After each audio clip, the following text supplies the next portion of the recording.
What's up, everybody? Canton Bourbon Boys. We are doing another bourbon video, Bourbon 101 Part 2. Part dos. Part 2. What's up? Because you know what? What? If you want to talk bourbon, this is the place to be. Join the Canton Bourbon Boys on our journey.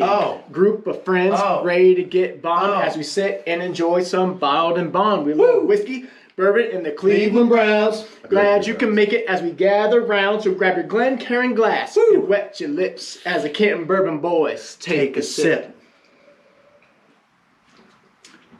Thanks for tuning in. That's good. Yeah, it's good. That's fucking great.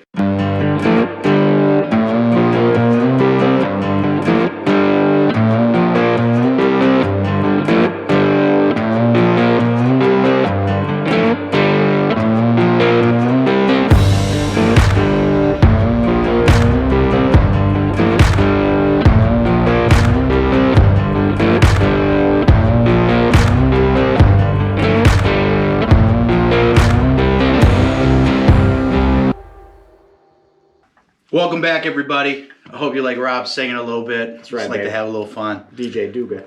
But back to Bourbon 101 Part 2. 7 Mile. Huh? 7 Mile. Not 8 Mile. It's 7 Mile. 7 Mile. Yeah, step down. All right. I'll take that. Yeah. Screw it. We're going to talk a little bit about bottle labeling. Kind of what you see on the label, what it means. Talk a little bit about age statements. A little bit about proof. So we're going to get into it. We'll kind of organize it for you nice so you understand what you're reading when you're reading the label. So what do we got, Rob? Yeah, so Bourbon 101, our last video, talked about what went into the barrel, essentially, and what we were allowed to put in, what we weren't allowed to put in, all that good stuff. Now we're going to talk kind of about the age statement. And the first one you kind of hit, obviously, is between 0 and 2 years, but we're going to go straight to the 2-year mark, which is Kentucky straight bourbon. So essentially, to be considered a straight bourbon, you have to be in the barrel for at least 2 years.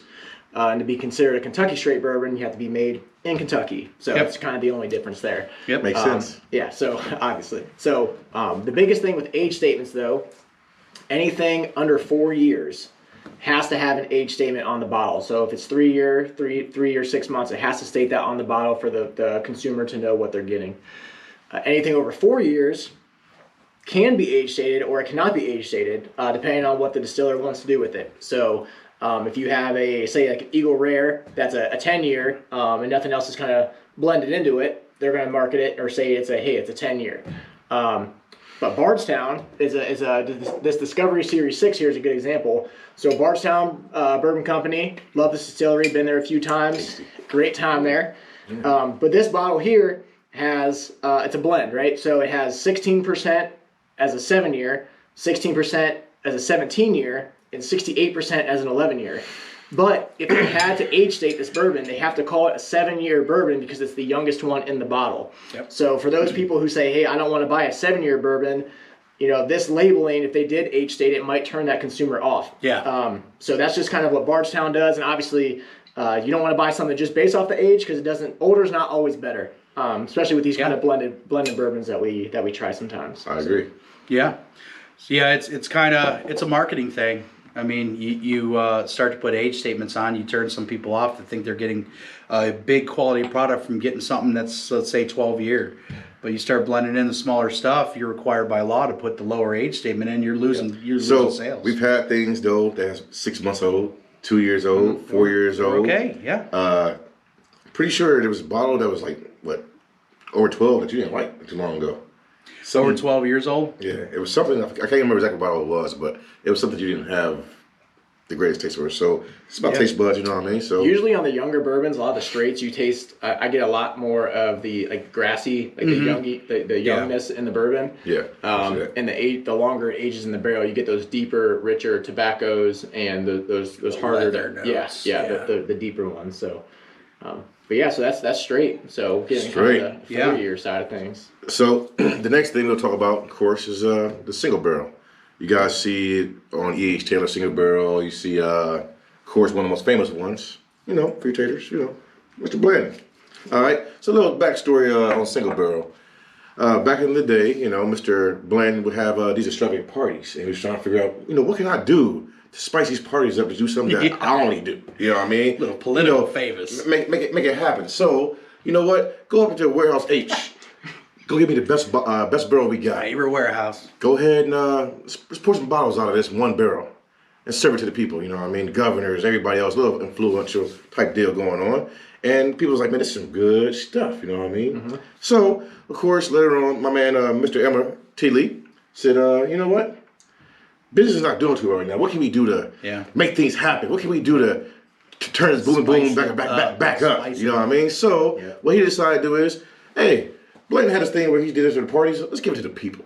So go ahead and take one single barrel, not 30 barrels or 2 barrels, just one single barrel that tastes real good on my warehouse H, and go ahead and supply it to the people. See how I like maybe do a little upcharge because you know it is from one single barrel. Yeah, but the flavor, right? that one flavor that you're going to get out of this single barrel compared to matching a whole bunch of different ones. Yeah. That's right. I think what's cool about single barrels too, especially people that are lucky enough to do picks, are there might be 250, 300 bottles maybe out of that barrel, depending on how old it is. Those are the only 250 bottles out of that barrel ever. So that's the only one that's ever going to taste exactly like that. So it's very unique. Like Eagle Rare? Eagle Rare? Yeah. We did an Eagle Rare pick. Fantastic. We did a Buffalo Trace pick. Fantastic. Our new Riff picks have been good. Yep. We're going to be doing, hopefully in an upcoming video, when we hit 250 subscribers, we're gonna do a new Riff pick June 23rd, and we'll raffle off one of those bottles of our new Riff pick for our 250 subscriber. So that's the main thing though is single barrel. The name speaks for itself. It comes from one barrel. Like I said. So once that barrel is gone, you never get the same taste again. I mean, it was a phenomenal innovation in that time to come out with something that's could have really blew up in their faces, and they could have created this product that really failed, and the bourbon industry was crashing at the time. So coming out with something extremely unique like that and kind of building it back up kind of stems into a little bit of the next thing, which I want to talk about, is small batch bourbons. So small batch bourbons were originally, they Buffalo Trace Distillery comes up with this single barrel. So the Jim Beam Distilling Company wants to come up with something equally as unique. So we can bring the Bookers over here. They decided they'd make something and they would consider it a small batch. What is a small batch? There is no definition for small batch bourbons. Small batch bourbons could be between 1 and multiple dozen bottles. It kind of is what it is. So you almost need to be cautious when you buy something that states small batch, because do you really know what's there? Is it 60 to 70 bottles to match a flavor profile? Or is it barrels, my bad. Barrels. Or is it like the Sam Houston, or those picks actually state like this is a 3-barrel blend. Which is actually pretty delightful when we just had last Friday. Yeah, that's right. I like the Bookers. Every one of those you get comes with those cards that tell you exactly how many, how much percentage of which barrel went into making that bottle from the different warehouses and all that. So that they do a good job of explaining to the buyer what they're getting. Yeah. So small batch is kind of an interesting thing. I mean, Four Roses does a small batch. You get small batches from pretty much everyone out there.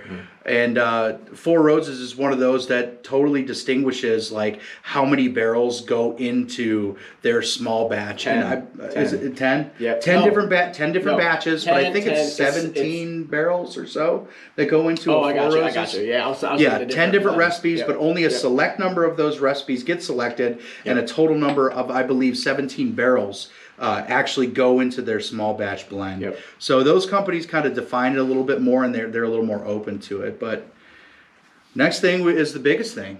I mean, Roy was hitting on the last video where you're talking about spitting tobacco and all that other shit. Yeah, and all the battery acid and stuff you put in. So the big main thing is bottle and bond, baby. Yeah. So you're spitting and shit. You're rectifiers. These rectifiers are out there buying White Dog, moonshine, and they want to flavor it and they want to sell it as the big boys do. Well, the people that want to make quality products, they can't sit there and wait for their product to go on the market. These rectifiers are making money, and other people like Colonel E.H. Taylor and et cetera want to make quality product to get to the consumer. This shit was killing people.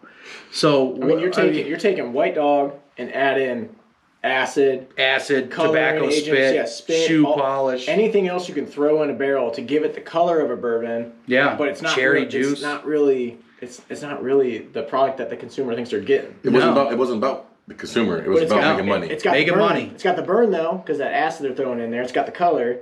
but Yeah. just I mean, it's it was a bad time. And so the innovators of the time were trying to think of a way that they could put it into law to make a product that when the consumer purchases it, they know it's a pure product of a certain age, and coming from the right place. Rectifiers could grab shit from anywhere, throw the crap in it and sell it and tell you whatever the hell they wanted. So this came into law, bottled in bond. So it's one distiller in one distilling seasons. Distilling seasons are typically separated into the spring and the fall season. Spring season being from January to June, the fall season from being July to December. So you'd split those seasons up. A lot of times you get the old Fitzgerald. It'll actually tell you the spring or fall season actually on the bottle itself. And I think most of them actually tell you the season in which it's distilled right on the label. So you've got that. You've got to have it at 100 proof.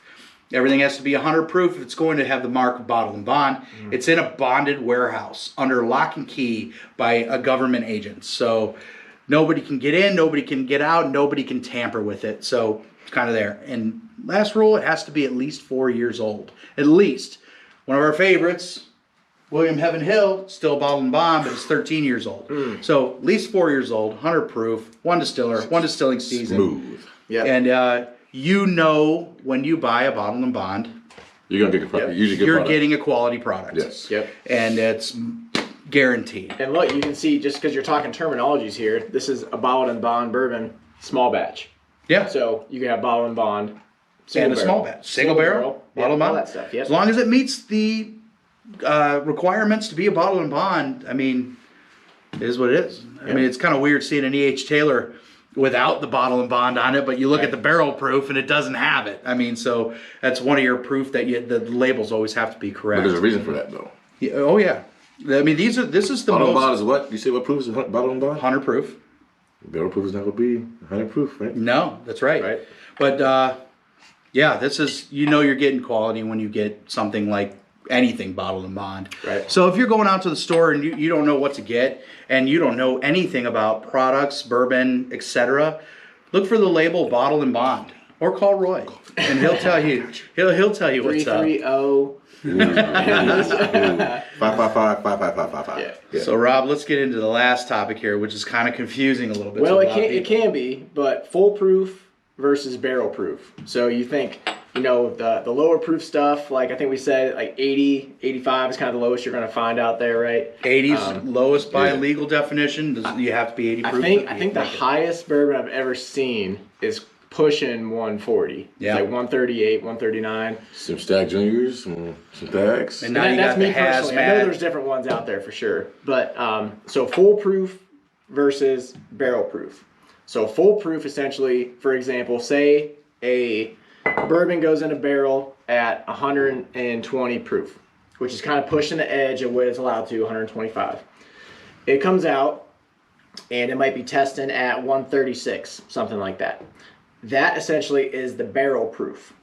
If you want to take that same barrel right here, like Elijah Craig, this Elijah Craig is 136.8. So it went in our first video, we said you can't go in higher than 125. Probably right? 125. So it goes in.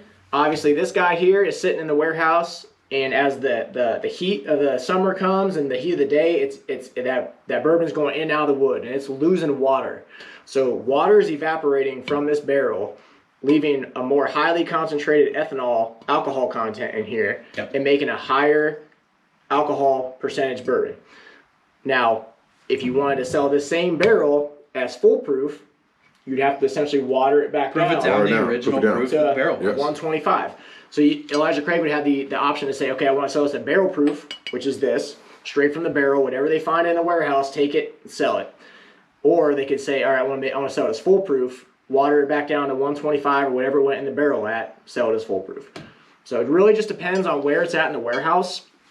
So some, whether it's cold, whether it's hot, whether it's, the elevation difference of the warehouse, all that kind of stuff matters on the pore size of the barrel. And not to get into too much detail, but some barrels have bigger pore sizes and will lose more of the ethanol. So actually the proof will be lower than what it went in, actually when it was barreled.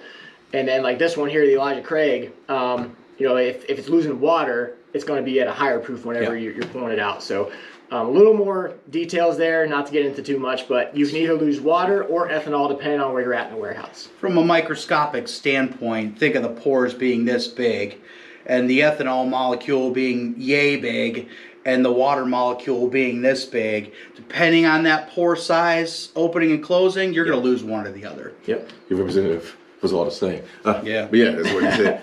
Ultimately, in the end, what's going to happen is the distiller is going to make sure they're selling a good product.